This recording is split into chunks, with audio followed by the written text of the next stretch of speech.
जय हिंद प्यारे साथियों। हिंदी का एक और प्रैक्टिस सेट हम करेंगे जो उत्तर प्रदेश पुलिस कांस्टेबल री एग्जाम, जो बहुत जल्दी आपका ये एग्जाम होने वाला है। यूपीएसआई एसएससी जीडी या यूपी ट्रिपल एससी का हर वो एग्जाम जिसमें हिंदी आती है। मैं हर वीडियो में अपने ये बताता हूँ, हर क्लास में आपको समझाता हूँ कि जिस भी सब्जेक्ट में आपके नंबर कम आ रहे हैं उसको पढ़ने के बाद भी तो दोस्त नंबर बढ़ाने का एकमात्र तरीका है, और वो तरीका है रिवीजन करना। वो तरीका है प्रैक्टिस करना। क्योंकि जब आप किसी भी चीज का रिवीजन करते हो या प्रैक्टिस में उसको लेके आते हो तो जो कॉन्सेप्ट आपने पढ़ा है वो कॉन्सेप्ट बार बार आपकी आंखों के सामने आता है, जिससे कि वो आपके दिमाग में अच्छे से बैठ जाता है। और प्रैक्टिस का सबसे बढ़िया और मजेदार जो फंडा है, जिसमें सबसे ज्यादा आपको फायदा मिलता है, वो ये मिलता है कि किस कॉन्सेप्ट से किस तरीके से सवाल पूछे जा रहे हैं और आप उसका कितना परफेक्टली आंसर दे रहे हो। ये सबसे बड़ी बात होती है। कभी कभी ऐसा होता है कि सवाल आते हुए भी, यानी उसका सवाल का जवाब आते हुए भी हम गलत कर देते हैं। क्यों? क्योंकि हमें प्रैक्टिस में कहीं ना कहीं हम कमी छोड़ देते हैं और उस प्रैक्टिस का नतीजा हमें बाद में भुगतना पड़ता है। अगर आपका सिलेबस आधा भी कंप्लीट हो गया है तब आप प्रैक्टिस करना शुरू कर दो। साथ साथ जब प्रैक्टिस चलेगी, जिनका कंप्लीट हो गया उन्हें तो 100% करनी ही चाहिए आज से और अभी से। चाहे आप यहां पर करो, मेरे पास ऑफलाइन करो, कहीं और चैनल पे करो, लेकिन आपके हित की बात जो मैं बता रहा हूं वो बिल्कुल यही है दोस्त, कि आपको प्रैक्टिस करनी पड़ेगी और बिना प्रैक्टिस के आप नंबर नहीं बढ़ा सकते। ठीक है भाई? तो जिसका भी एग्जाम यूपी पुलिस जो री एग्जाम होने वाला है कांस्टेबल वाला, वो एग्जाम बहुत जल्द आपके सामने आने वाला है। आज से ही अपनी प्रैक्टिस करना शुरू करो। जब आप प्रैक्टिस करोगे तो रिवीजन भी साथ साथ आपका चलता रहेगा, क्योंकि पूरा कॉन्सेप्ट आपके दिमाग में आएगा। तो मेरी बात को ध्यान रखना, चाहे आप हिंदी का कर रहे हो प्रैक्टिस, चाहे आप जीएस का कर रहे हो, चाहे आप मैथ का कर रहे हो या रीजनिंग का कर रहे हो, अगर आप प्रैक्टिस करोगे तो नंबर आपको 100% बढ़ेंगे। ये आप लिख के ले लेना। ठीक है भाई? सवाल नंबर 1 आपके सामने है, इसका जवाब देना आपके लिए अनिवार्य हो जाता है। अगर आपको पता है तो जवाब दो, नहीं पता है तो ध्यान से देखो और उसको अपनी कॉपी में नोट कर लो। ठीक है भाई? ये कह रहे हैं कि रसिक प्रिया ग्रंथ के रचनाकार कौन है। रसिक प्रिया ग्रंथ के रचनाकार कौन है? बड़ा बढ़िया सवाल है। देखो, आपके एग्जाम में कोई इतनी भारी रचना नहीं आएगी, बहुत नॉर्मल सी रचना आएगी जो आपके इर्द गिर्द प्रैक्टिस करते वक्त घूमती रहती है। तो ज्यादा डीप जाने की जरूरत नहीं है साहित्य के अंदर। साहित्य को बस बेसिक जो चीजें होती है वो आपको देख लेनी है। ज्यादा डीप में जाओगे तो वो एसआई लेवल का हो जाता है। आपने देखा था अभी पिछला एग्जाम जो हुआ था, जो यूपी पुलिस का एग्जाम हो जो कैंसिल हो गया था, उसमें देखा होगा आपने कि रचना आई थी और बड़ी नॉर्मल सी रचनाएं थी कि आप अगर थोड़ा सा भी आपने साहित्य या रचना पढ़ी होंगी तो आप उसका आंसर बिल्कुल सही लगा के आए होंगे। तो ज्यादा डीप में नहीं घुसना है। जो फेमस कवि हैं उनकी रचनाओं को आप ध्यान रखना, जैसे धर्मवीर भारती हैं या जयशंकर प्रसाद हैं या माखनलाल चतुर्वेदी हैं, सुमित्रानंद पंत हैं, क्या बोलते हैं, केशव दास हैं, ये कबीर दास हैं, महादेवी वर्मा है। ये सब क्या है, एक थोड़ी फेमस पर्सनैलिटी हो जाती है। तो आपको इनकी रचनाएं याद करनी है, ज्यादा फालतू घुसना नहीं है उसमें। ठीक है भाई? तो रसिक प्रिया ग्रंथ के रचनाकार कौन है? तो दोस्त आपका आंसर आना चाहिए, ये हो जाए केशव दास। केशव दास की और बाकी रचनाएं मैं यहाँ पर लिखवा देता हूँ। जैसे एक रचना तो यही होगी रसिक प्रिया, एक होती है इनकी कवि प्रिया। कौन सी दोस्त? कवि प्रिया। कवि प्रिया हो जाती है इनकी रचना, रसिक प्रिया हो जाती है। ठीक है भाई? एक इनकी रचना हो जाती है छंदमाला, एक हो जाती है छंदमाला, छंदमाला हो जाती है। एक इनकी रचना हो जाती है रामचंद्रिका, एक रचना इनकी हो जाती है रामचंद्रिका, रामचंद्रिका। ये कुछ फेमस रचनाएं हैं। ज्यादातर जो पूछी जाएंगी आपसे वो कवि प्रिया, रसिक प्रिया या छंदमाला भी आ जाती है। ठीक है भाई? तो 2-3 रचनाएं इनकी याद रखनी है, ज्यादा घुसना नहीं है। ठीक है भाई? तो ऑप्शन नंबर सी इसका बिल्कुल सही उत्तर हो जाएगा। ठीक है भाई? अगले पर आ जाते हैं। सवाल नंबर अगला ये रहा मेरे लल्ला। मैं आपको खुद ऐसी ऐसी रचनाएं कराऊंगा जो सिर्फ आप आसानी से याद भी कर सको और जो बहुत बार एग्जाम में पूछी गई है। ठीक है भाई? तो ज्यादा टेंशन लेने की जरूरत नहीं है, ईमानदारी के साथ एग्जाम दे के आना है, क्योंकि ज्यादा फड़बड़ी करोगे तो कहीं ना कहीं मार खा जाएंगे हम लोग। ठीक है भाई? क्या है भाई? देखना सवाल में हमसे कह रहा है, गुरु के समीप रहने वाले विद्यार्थी के लिए एक शब्द लिखिए। गुरु के समीप रहने वाले विद्यार्थी के लिए एक शब्द लिखिए। ठीक है भाई। तो गुरु के समीप रहने वाले विद्यार्थी को क्या बोलते हैं? तो आप कहोगे उसको अंतेवासी बोलते हैं। क्या बोलते हैं दोस्त? अंतेवासी बोलते हैं। तो ये अनेक शब्दों के लिए एक शब्द वाला प्रश्न बन जाता है, तो इस पर भी आपको गौर करने की जरूरत है। 10-15 मिनट या 5-10 मिनट इस टॉपिक पर भी दे देना, क्योंकि यहां से 1-2 सवाल आपको पक्का मिलेंगे। तो ऑप्शन नंबर 20 का बिल्कुल सही उत्तर हो जाएगा। अगले पर आ जाते हैं। सवाल नंबर अगला ये रहा मेरे लल्ला। इसमें क्या कह रहा है? इसमें कह रहा है हमसे, हिंदी साहित्य के लिए किस प्रथम व्यास सम्मान मिला? ये किसने, किसे प्रथम व्यास सम्मान मिला, किसे, है ना? तो हिंदी साहित्य के लिए किसे प्रथम व्यास सम्मान मिला, ये पूछना चाह रहा है। तो आपका आंसर आना चाहिए, इसके लिए आंसर बन जाएगा राम विलास शर्मा को क्या था? प्रथम व्यास सम्मान मिला था। ठीक है भाई। तो राम विलास शर्मा को प्रथम व्यास सम्मान मिला। और इसकी शुरुआत कब से हुई थी भाई? ये देना कब से शुरू किया गया था? आप कहोगे 1965 से देना शुरू किया गया। 1965 से देना शुरू किया गया था और रामविलास शर्मा को पहली बार मिला था। ठीक है भाई। अगले पर आ जाते हैं। सवाल नंबर अगला ये रहा मेरे लल्ला। क्या कह रहा है इसमें? इसमें कहा जा रहा है हमसे, इसमें कह रहे हैं विद्वान व्यक्ति पूज्य होते हैं, वाक्य में प्रयुक्त विशेषण कौन सा है? वाक्य में प्रयुक्त विशेषण कौन सा है? देखो हमें एक वाक्य दिया गया और वो वाक्य है अपने पास, वो वाक्य बन जाता है कि विद्वान व्यक्ति पूज्य होते हैं। तो इसमें क्या पूछ रहा है? विशेषण पूछ रहा है। और विशेषण कौन सा है? सार्वनामिक विशेषण है, संज्ञा विशेषण है, गुणवाचक है या परिमाण? देखो आप यहां पर देखोगे तो विद्वान व्यक्ति, व्यक्ति की क्या है? विशेषता बताई जा रही है और विशेषता इसमें क्या है? विद्वान। ये हमारा क्या है? विशेषण हो जाता है। ये हमारा विशेषण हो जाता है, विशेषण हो जाता है। और व्यक्ति जो है ये विशेष से हो जाता है। व्यक्ति क्या है? एक विशेष से बन जाता है, ये विशेष से बन जाता है। कोई दिक्कत? अब विशेषण जो है कौन सा विशेषण है, ये बात वो हमसे पूछ रहा है। तो कौन सा विशेषण हो जाएगा? देखो विद्वान होना, देखो विद्वान होना, मैं यहां पर लिख देता हूं कुछ चीजें, जैसे विद्वान होना, या आप कह सकते हो अच्छा होना, है ना? अच्छा होना, कोई व्यक्ति अच्छा होता है, कोई व्यक्ति बुरा भी होता है, बुरा होना, कोई व्यक्ति ईमानदार भी होता है, ईमानदार भी होता है ना? कोई व्यक्ति दुष्ट भी होता है, दुष्ट, दुष्ट भी होता है। तो विद्वान, अच्छा, बुरा, ईमानदार या दुष्ट, ये सब क्या है? एक इंसान के गुण है। अच्छे गुण भी होते हैं, बुरे बुरे गुण भी होते हैं। तो ये क्या है? एक अच्छा गुण है। और ये क्या है? हमारा एक विशेषण है। तो कौन सा विशेषण हो जाएगा? तो आप कहोगे ऑप्शन नंबर सी बिल्कुल सही उत्तर हो जाएगा। यहाँ पर गुणवाचक विशेषण हो जाएगा। इसमें कोई परिमाण की बात की गई है, नापतोल की बात की गई है क्या? नहीं की गई है, तो ये आंसर नहीं होगा। क्या इसमें संख्या की बात की है? नहीं भाई, ये भी नहीं की है। सार्वनामिक विशेषण क्या होता है? वो होता है ऐसा सर्वनाम जो किसी संख्या से पहले आया होता है, उसी को हम क्या बोलते हैं? सार्वनामिक विशेषण बोलते हैं। क्या यहाँ पर सर्वनाम है? नहीं है। तो आंसर क्या बनेगा? ऑप्शन नंबर सी इसका बिल्कुल सही उत्तर हो जाएगा, गुणवाचक विशेषण। ठीक है भाई, गुणवाचक विशेषण इसका बिल्कुल सही उत्तर है। अगले पर आ जाते हैं। सवाल नंबर अगला ये रहा मेरे लल्ला या लल्ली, जो भी है। इसमें कह रहा है इनमें से कौन सा व्यंजन दंते ध्वनि है? इनमें से कौन सा व्यंजन दंते ध्वनि है? आज मैं इसका पूरा खेल ही खत्म कर दूंगा, कभी आप गलत नहीं करोगे। कैसे? देखो जैसे मैं यहां पर लिख देता हूं कता मूर्ध ओष्ठ, जिस अंग से बोले, जैसे दंत है ना, तो ये एक अंग हो गया, दंत मतलब दांत। तो जिस, यहां पर मैं लिख देता हूं अंग, अंग, और यहां पर लिख देता हूं वर्ग। कौन सा वर्ग में आएगा? जैसे यहां पर अंग है तो सबसे पहले लिखूंगा मैं कता मूर्ध ओष्ठ, कता, कता मूर्ध ओष्ठ। ठीक है भाई, ओष्ठ ये बनेगा। का मतलब हो गया, देखो का है तो कंठ है, कंठे बन जाएगा, कंठ से बोले जाएगा। ता है मतलब तालव्य, तालव्य हो जाएगा।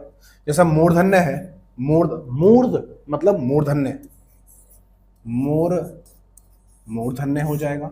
जैसे द है, कथा मूर्ध ओष्ठ, द है तो दंते हो जाएगा, दंते हो जाएगा, कोई दिक्कत नहीं होनी चाहिए। और ओष्ठ में तो ओष्ठ आएगा ही, ओष्ठ, ओष्ठ में आएगा ओष्ठ है। ठीक है भाई, यानी होठों से बोले जाने वाले, ओष्ठ मतलब होठों से बोले जाने वाले। तो ये अंग हो गए। अब मैं यहां पर ले लूं वर्ग। देखो वर्ग में क्या क्या आएगा, वर्ग में जैसे जैसे कै वर्ग आ जाएगा, कै, ये कै वर्ग हो जाएगा। और ये वाला तय, कचट तप, कै च ट त और पै, कचट तप। ऐसे लिखोगे कचट तप, क्या लिखोगे दोस्त, ये लिखोगे आप कचट तप, ये वर्ग हो जाएगा। आज के बाद आप कभी गलती नहीं करोगे ऐसे सवालों में, ठीक है भाई। तो कै च ट, कचट तप, तप कचट तप, यानी ये वर्ग है। वर्ग का मतलब क्या होता है, वर्ग का मतलब होता है पूरा कै में जो जो आता है, जैसे कै, ख, ग, घ और अड़े, ये हो जाएगा। जैसे च में आएगा च, छ, ज, झ, है ना, वे, ये आ जाएगा। इसी तरीके से ट आएगा, इसी तरीके से त थ द आएगा, इसी तरीके से प फ ब आएगा, ये आएगा सब। अब उसने क्या पूछा है, दंत पूछा है। दंत ध्वनि निम्न में से कौन सी है, तो दंत में आप कहां जाओगे, दंत में तो ये है कता मूर्ध, तो ये क्या हुआ, दंत हुआ हमारा, ये दंत हो गया। और दंत में क्या है, तय वर्ग, और तय में क्या आता है, तय, थ, द, ध, त थ द ध अड़े, ये आएगा, ठीक है भाई। तय थ द ध अड़े आ जाएगा। अब यहां पर आप देख लो इनमें से कौन सा इसके अंदर है, इनमें से कौन सा इनके अंदर है, क्या च है, वो सॉरी छ है, नहीं है, क्योंकि हमसे क्या पूछा है, दंते पूछा है। तो दंते में तो तय आएगा, तो तय हमारा आंसर बन जाएगा। ऑप्शन नंबर 20 का बिल्कुल सही हो जाएगा, ठीक है भाई। पै फे में आप जाओगे तो ये बनेगा पै फै बै भै मैं, ये बन जाएगा। पै फै बै भै मैं, ये बनेगा। अब यहां पर ये पै जो है, ये पै कौन सा बन जाएगा, तो आपको होगी ये ओष्ठ्य बन जाएगा। कै कौन सा बनेगा, कै बनेगा, कै वर्ग का है तो ये बनेगा कंठे से बोला जाएगा, कोई दिक्कत नहीं होनी चाहिए। उसी तरीके से हमसे क्या पूछा गया था, हमसे दंते पूछा गया था, दंते। तो दंते में तो ये आता है, और दंते में क्या आता है दोस्त, तय वर्ग आता है। और तय कौन सा है, तय थ द धैड़, तो तय कौन से में आया भाई, तय तो इसमें आया, तो यही क्या बनेगा, हमारा आंसर बन जाएगा, ठीक है भाई। तो ये क्या बनेगा, आंसर बनेगा। आज के बाद आप कोई गलती नहीं करोगे, तो इसको कहीं पर चिपका लेना, मजा आएगा। इसे भी लिख सकते हो जैसे ट ठ ड ड ढ ट ठ ड ढ ड़, ये बनेगा। अब यहां पर आपको बिल्कुल सही वाला उत्तर मिल गया होगा, कोई दिक्कत आज के बाद आप नहीं करोगे। ये आपको क्या बनेगा, आंसर में आया था ये वाला, क्योंकि हमसे क्या पूछा गया था, तय वाला पूछा गया था। बात खत्म, पैसा हजम। अगले पर आ जाते हैं, आज के बाद आप गलती नहीं करोगे, ठीक है भाई। क्या कह रहा है भाई इसमें, इस सवाल में कहा जा रहा है, निम्नलिखित में से शुद्ध वाक्य का चयन कीजिए। निम्नलिखित में से शुद्ध वाक्य हमको ढूंढना है कि इसमें से शुद्ध वाक्य कौन सा हो जाएगा, ठीक है भाई। शुद्ध वाक्य कौन सा हो जाएगा,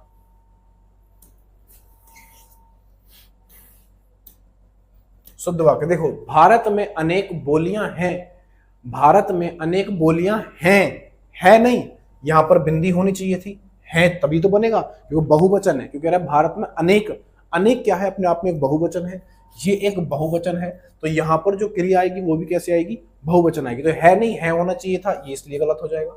शुद्ध वाला हमसे पूछा जा रहा है, शुद्ध वाला पूछा जा रहा है। भारत में अनेकों बोलियां हैं, देखो यहां पर अनेकों आएगा। जब भी आपको किसी भी वाक्य में अनेकों मिल जाए, अनेकों में अनेकों जब भी आपको मिलेगा, आप तुरंत उसको क्या करोगे, कट कर देना, क्योंकि ये अनेक अपने आप में बहुवचन होता है, और बहुवचन को दोबारा से बहुवचन बनाना एक सुपरफ्लुयस कहलाता है। इंग्लिश में सुपरफ्लुयस बोलते हैं, इंग्लिश वाले अच्छे जानते होंगे। तो आपको बहुवचन में और बहुवचन नहीं बनाना, इसलिए ये गलत हो जाएगा, ये गलत हो जाएगा। भारत में अनेक बोलियां हैं, भारत में अनेक बोलियां हैं, यहां पर बिंदी होनी चाहिए थी, अनेक बोलियां, और यहां पर क्या होना चाहिए था, थोड़ी सी ये प्रिंट में मिस्टेक है मुझे लग रहा है, यहां पर इस तरीके से चंद्र बिंदी ये, और यहां पर ये वाला होना चाहिए था, अब बनेगा ये सही। भारत में आने को बोलियां हैं, आने को नहीं, आने को, ये भी गलत हो जाएगा, ये तो हो ही नहीं सकता, आप अच्छे जानते हो, तो ये इस वजह से गलत हो जाएगा। ऑप्शन नंबर सी इसका आंसर बन जाएगा, ठीक है भाई। भारत में अनेक बोलियां हैं, है नहीं, है एक वचन, हैं बहुवचन। बात समझ में आई तो बोलो हाँ। Option number C is the right answer. अगले में क्या कह रहा है दोस्त, थोड़ी सी हमारी पीडीएफ में कहीं ना कहीं गलती हो जाती है, इतना बजट नहीं है अभी, जब हम बढ़िया सा एक लैपटॉप वगैरह रख लें, फोन से ही सब काम करते हैं, शूट भी हम फोन से ही करते हैं। ये कह रहा है हमसे कि सापेक्ष शब्द का विलोम शब्द कौन सा है। सापेक्ष शब्द का विलोम शब्द कौन सा है? तो सापेक्ष का जो विलोम बनेगा वो क्या बनेगा? सापेक्ष का निरपेक्ष बन जाएगा। क्या बनेगा? ऑप्शन नंबर ए इसका बिल्कुल सही उत्तर हो जाएगा। सापेक्ष का निरपेक्ष बन जाएगा। अगले पर आ जाते हैं, ऑप्शन नंबर ए इसका बिल्कुल सही उत्तर हो जाएगा। तो सापेक्ष क्या बनेगा? निरपेक्ष। अगले में क्या कह रहा है? सवाल नंबर अगला ये रहा मेरे अल्लाह। पर्यायवाची का एक शब्द है, वो हमसे कह रहा है इनमें अरविंद का पर्यायवाची कौन सा है? इसमें अरविंद का पर्यायवाची कौन सा है ये पूछ रहा है। अरविंद का पर्यायवाची यानी सिनोनिम हमसे पूछा जा रहा है। तो अरविंद का पर्यायवाची क्या बनेगा? बोले कमल बन जाएगा। Option number C is the right answer. यहां पर अगर मैं कमल लिख दूं, यहां पर अगर मैं कमल लिखूं और कमल के पर्यायवाची दोस्त आपसे पूछे तो क्या हो जाएगा? तो पहले तो आप यही लिख दोगे अरविंद हो जाएगा। एक तो अरविंद हो जाएगा, बिल्कुल सही है, अरविंद हो जाएगा। और क्या हो जाएगा? अरविंद। एक हो जाएगा सरोज, सरोज हो जाएगा। अंबुज हो जाएगा, अंबुज हो जाएगा। पुष्कर हो जाएगा, पुष्कर हो जाएगा, पुष्कर हो जाएगा। पुष्कर क्या होता है? पुष्कर होता है तालाब, यानी तालाब में जन्म लेने वाला, पानी में जन्म लेने वाला। सरोज, अरविंद। और एक हो जाता है नीरज, एक नीरज हो जाता है। और एक आध आप भी बताओ उसको, कुछ और हो सकता है क्या? अरविंद, सरोज, अंबुज, पुष्कर, नीरज और क्या बना? और एक बन जाएगा, और कुछ बनेगा अभी मुझे याद नहीं आ रहा है, इतने याद आ रहा है मैं लिख दिया। ये सब कमल के पर्यायवाची हैं। ये सब क्या है दोस्त? कमल के पर्यायवाची हैं, यानी कि अरविंद, सरोज, अंबुज, पुष्कर, नीरज और कुछ बनेगा बाकी, और मुझे याद नहीं, इतने याद है। ठीक है भाई, तो ऑप्शन नंबर सी इसका बिल्कुल सही उत्तर हो जाएगा। और आपको याद आ रहा है तो आप, हालांकि इसके बहुत सारे पर्यायवाची हैं, लेकिन आप कमेंट में बता सकते हो कि और क्या इसका पर्यायवाची हो सकता है। ठीक है भाई, तो मैं इतने ही रिकॉल कर पा रहा हूँ अभी मैं इतने ही रिकॉल कर पा रहा हूँ। अगले पर आ जाते, सवाल नंबर अगला, क्योंकि हमारे सामने भी बार बार नहीं आते, जब आते हैं तो तभी याद आते हैं वो, तो इसलिए जरूरी होता है प्रैक्टिस करना। अब ये मेरे सामने आए हैं ना, तो मैं इतनों को तो बिल्कुल नहीं भूलूंगा, आप भी नहीं भूलोगे, तो इसलिए प्रैक्टिस करना जरूरी होता है। अगले पर आ जाते हैं, क्या करा है दोस्त इसमें? ओहो, ये क्या कर दिया भाई? ये पीडीएफ वालों ने कुछ ज्यादा इसमें एडिटिंग कर दी है ना, पीडीएफ वालों ने ज्यादा ही एडिटिंग कर दी। ये चैनल का नाम था, ये चैनल का नाम था, उन्होंने पीडीएफ बनाई है, तो इसमें ज्यादा ही एडिटिंग हो गई। ये कह रहा है संचारी भावों की संख्या कितनी है? चलो इतने भी काम चलाते हैं। संचारी भावों की संख्या कितनी होती है? तो संचारी भावों की संख्या 33 हो जाती है। Option number A is the right answer. Option number A is the right answer हो जाएगा। ठीक है भाई, तो ये थोड़ी पीडीएफ में उन्होंने क्या करा है ऐसा, ये बताओ दिख रहा है आपको? सही नहीं है? ये सही दिख रहा है कि नहीं? और बाकी मैं लिख दूंगा, कोई टेंशन वाली बात नहीं है। कह रहा है किबाड़ शब्द का रूप है। ये कह रहा है किबाड़ कैसा शब्द है? किबाड़ कैसा शब्द है? तो आप देखोगे जो किबाड़ है ना, किबाड़, ये किबाड़ एक तद्भव शब्द है। कहां पर है? ऑप्शन नंबर ए इसका आंसर हो जाएगा, तद्भव। किबाड़ का जो तत्सम बनता है वो बनता है कपाट, वो बनता है कपाट। किबाड़ का जो तत्सम बनता है ये क्या है? एक तत्सम है, ये एक तत्सम है, जबकि किबाड़ क्या है? एक तद्भव है। ऑप्शन नंबर ए इसका बिल्कुल सही उत्तर हो जाएगा। ठीक है भाई, अगले पर आ जाते हैं, सवाल नंबर अगला ये रहा मेरे लल्ला। ये पीडीएफ वालों ने ज्यादा एडिटिंग कर दी, इसमें हिसाब से कुछ ज्यादा हो गई, गलतियां तो सुधर नहीं रही, ऊपर से सोने पे सुहागा और कर दिया। ये कह रहा है झरना ग्रंथ के रचनाकार कौन है? फिर भी इससे काम चलाते हैं, मैं सब बता दूंगा आपको, ऐसे पहले देख लेते हैं, क्योंकि बनाने वाला मैं अकेले ही होता हूँ, तो इसलिए मुझे देखना पड़ेगा। ये कह रहे हैं झरना ग्रंथ के रचनाकार कौन है? झरना क्वेश्चन तो आपको दिख ही रहा है ना, कोई दिक्कत नहीं है, कोई दिक्कत नहीं। देखो झरना ग्रंथ के रचनाकार कौन है? तो झरने के जो रचनाकार हैं वो जयशंकर प्रसाद है, आपको दिख रहा होगा जयशंकर प्रसाद। मैं यहां पर लिख देता हूं जयशंकर प्रसाद, जयशंकर प्रसाद। जयशंकर प्रसाद क्या है? जयशंकर प्रसाद झरने के क्या है? रचनाकार है। मैं और इनकी लिखना चाहूंगा, जैसे मैं यहां पर लिख दूं जयशंकर प्रसाद। आप बताइए इनकी क्या क्या रचनाएं हो सकती है? क्या क्या रचनाएं हो सकती हैं जरा बताओ। तो इनकी एक रचना हो जाती है क्या बोलते हैं, आकाशदीप। एक रचना हो जाती है इनकी आकाशदीप, बहुत फेमस रचना है। आकाशदीप हो जाती है, आकाशदीप। प्रेम पथिक हो जाती है, प्रेम पथिक, प्रेम पथिक हो जाती है, बहुत रचना है इनकी। और प्रेम राज्य हो जाती है, प्रेम राज्य हो जाती है, प्रेम राज्य हो जाती है। और महाराणा का महल, महाराणा, महाराणा, महाराणा का महल, महाराणा का महल, ये भी किसकी हो जाती है? जयशंकर प्रसाद की हो जाती है। और इनकी क्या क्या रचनाएं होती हैं? बहुत फेमस रचना है इनकी तितली और कंकाल। कितना, कौन सी भाई? तितली, तितली और, तितली और कंकाल, तितली और कंकाल इनकी रचना हो जाती है। जगह है क्या कहीं? कहीं पर जगह है, मैं लिख देता हूं इनकी और फेमस फेमस रचनाएं। तितली और कंकाल इनकी रचना हो जाती है। और एक होती है कानन कुसुम, एक होती है कानन, कानन कुसुम, कानन कुसुम होगा ना, कानन कुसुम इनकी रचना हो जाती है, कानन कुसुम इनकी रचना हो जाती है। और कौन सी रचना हो जाएगी भाई? कानन और स्कंदगुप्त, और स्कंदगुप्त हो जाती है, और चंद्रगुप्त हो जाती है। एक तो हो जाती है स्कंदगुप्त, स्कंदगुप्त, स्कंदगुप्त हो जाती है। और एक चंद्रगुप्त हो जाती है, चंद्रगुप्त, चंद्रगुप्त हो जाती है। और इनकी एक रचना हो जाती है कामायनी, एक कामायनी रचना हो जाती है। ये एक महाकाव्य है, ये एक महाकाव्य है। देखो, जो कामायनी इनकी जयशंकर प्रसाद की जो रचना है वो एक महाकाव्य है। क्या है दोस्त? महाकाव्य है। समझ रहे हो बात को? कभी कभी सवाल ये बनता है कि निम्नलिखित में से जयशंकर प्रसाद का कौन सा महाकाव्य है, तो कौन सा है? कामायनी हो जाती है। ठीक है भैया।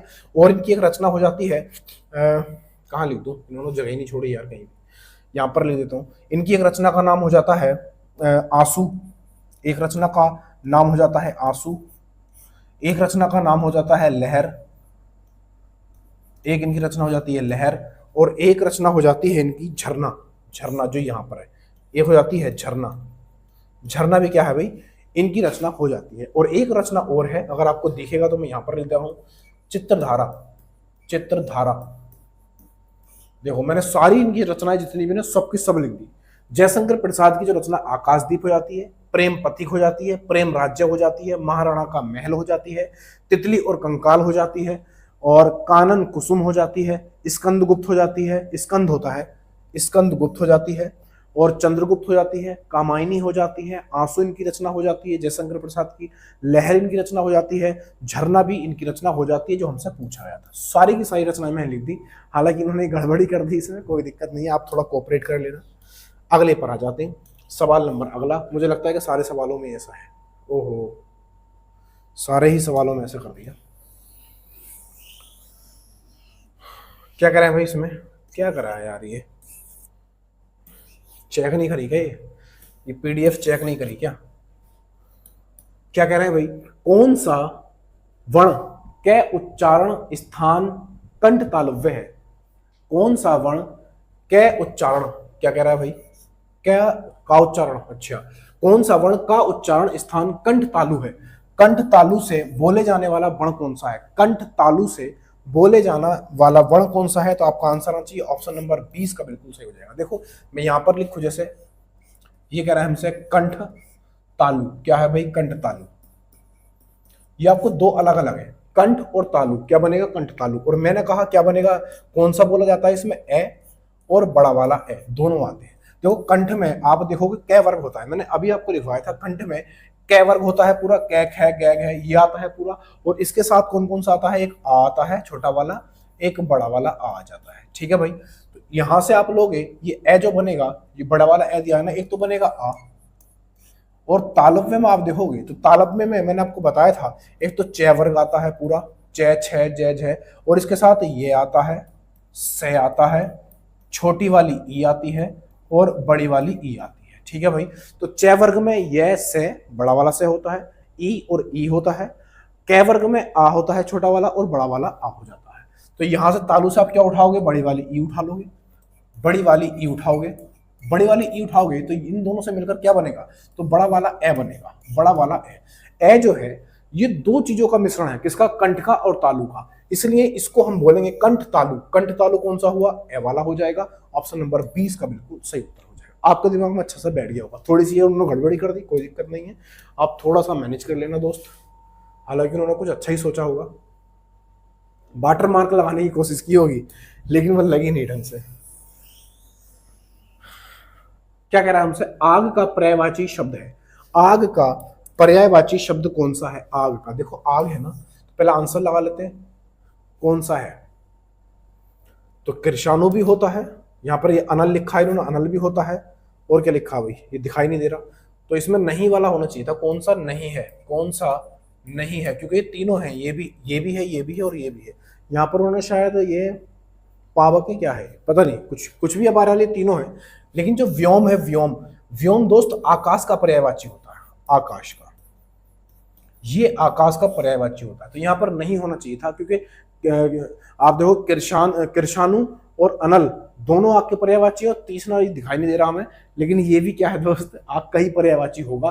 तो व्योम जो है आकाश का पर्यायवाची है। आग के पर्यायवाची आप भी लिखिए एक, जैसे अग्नि हो जाएगा, जैसे अग्नि हो जाएगा, और क्या हो जाएगा?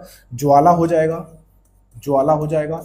अनल तो लिखा हुआ ही है, अनल। देखो अनल आग को बोलते हैं, जबकि अनिल एक होता है अनिल। अनिल हवा को बोलते हैं, हवा या वायु को बोलते हैं, हवा या वायु को बोलते हैं। इस चीज को आप ध्यान रखना, अनिल हवा या वायु को बोलते हैं, जबकि अनल किसको बोलते हैं? आग को बोलते हैं। ठीक है भाई, और कौन सा हो जाएगा? कृषाणु हो जाएगा, देखो कृषाणु भी लिखा हुआ है, कृषाणु हो जाएगा। और तुम्हारा क्या हो जाएगा भाई? जातरूप तो सोने का होता है, और कुछ बनेगा?